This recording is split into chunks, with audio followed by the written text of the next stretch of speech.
দুর্বৃত্তের হাতে নিহত new York police ডিপার্টমেন্টের মেধাবী পুলিশ অফিসার দিদারুল ইসলাম দেশের জন্য প্রাণ দিয়েছেন। তার মৃত্যু অন্যদের দেশের প্রতি ভালোবাসতে আরও বেশি অনুপ্রাণিত করবে।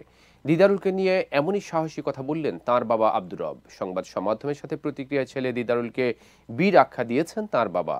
বিস্তারিত থাকছে রিপোর্টে। সম্প্রতি নিউ ইয়র্ক সিটিতে দুর্বৃত্তের হামলায় প্রাণ হারিয়েছেন নিউ ইয়র্ক পুলিশ ডিপার্টমেন্টের মেধাবী কর্মকর্তা দিদারুল ইসলাম। তার মৃত্যুতে যুক্তরাষ্ট্রে শোকের ছায়া নেমে আসে। স্তম্ভিত হয় তার পরিবার। পুত্রকে হারিয়ে শোকাতুর তার বাবা এবং মা। প্রায় এক সপ্তাহ পর সংবাদ মাধ্যমের মুখোমুখি হয়েছেন তার বাবা আব্দুর রব। এই সময় আবেগতাড়িত হয়ে পড়েন তিনি। ছেলেকে নিয়ে স্মৃতি রোমন্থন করেন এই শোকাহত বাবা।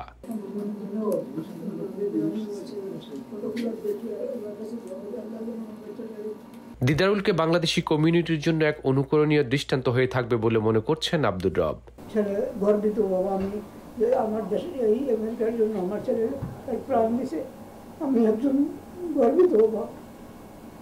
এই সময় নিহত দিদারুলের বোনরাও সংবাদ মাধ্যমের সাথে কথা বলেন।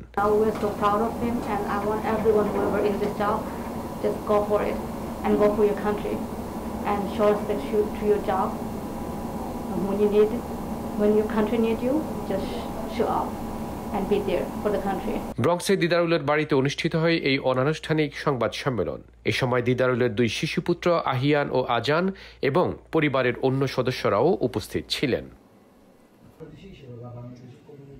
সৌরভ ইমাম, IBTV, নিউ ইয়র্ক।